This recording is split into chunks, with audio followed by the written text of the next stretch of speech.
السلام علیکم ورحمۃ اللہ وبرکاتہ۔ خواتین و حضرات، بہت شکریہ آپ نے وقت نکالا اور میک ٹی وی کی ویڈیو دیکھ رہے ہیں اس وقت آپ۔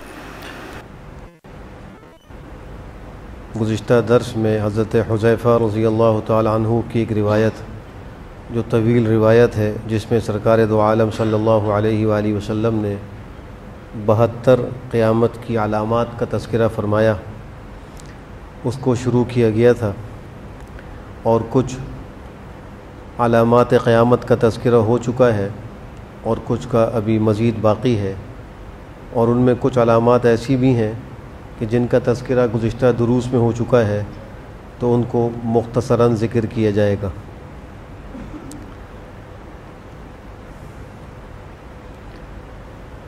ارشاد فرمایا کہ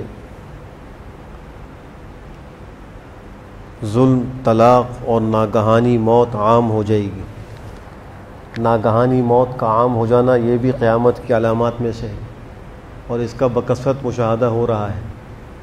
ابھی میں آ رہا تھا اور آتے ہوئے مجھے ایک سرپرست کا فون آیا، اور اس نے بتلایا کہ ایک نوجوان جو تعلیم حاصل کر رہا تھا بیماری کی وجہ سے گھر گیا، اور اس کو ڈینگی ہوا، اور اس کا ابھی کچھ دیر پہلے انتقال ہو گیا۔ نوجوان ہے، اچانک انتقال کر گیا۔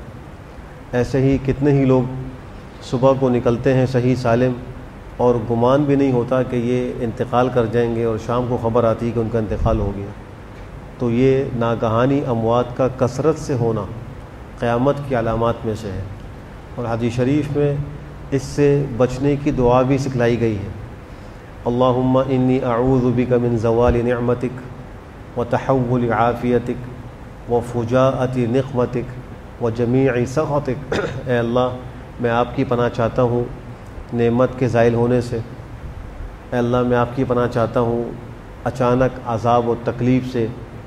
اے اللہ، میں آپ کی پناہ چاہتا ہوں عافیت کے بدل جانے سے، یعنی انسان کو جو عافیت کا حال نصیب ہو وہ تبدیل ہو کے پریشانی کا حال نہ بن جائے، اس کی بھی دعا کی جا رہی ہے۔ اور اے اللہ، میں آپ کی پناہ چاہتا ہوں آپ کے تمام غصے سے۔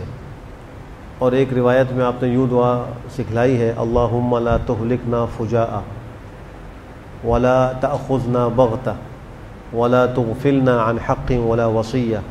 اے اللہ، ہمیں اچانک ہلاک نہ کرنا، اے اللہ ہمیں اچانک نہ پکڑنا، اے اللہ ہم کو حق اور وصیت سے غافل نہ کرنا، لوگوں کے حقوق جو ہم نے ادا کرنے ہو، جو وصیت کرنی ہو، اس سے غافل نہ کرنا۔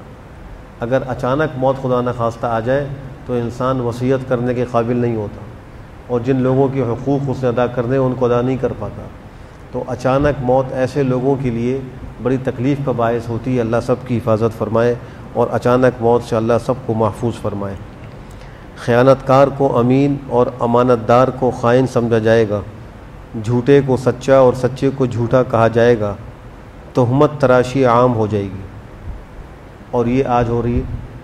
بات بات پر کسی پہ الزام لگا دینا، تہمت لگا دینا معمولی بات ہے، بلکہ اب تو بعض گروہ ایسے بھی نکل آئے ہیں کہ وہ خواتین ان کے ساتھ ہوتی ہیں، اور وہ کسی بھی مرد پر جھوٹا الزام لگا کر مقدمہ کر دیتی ہیں، اور ان کو بلیک میل کر کے پیسے ان سے بٹوتی ہیں، حالانکہ وہ مرد بے قصور ہوتا ہے۔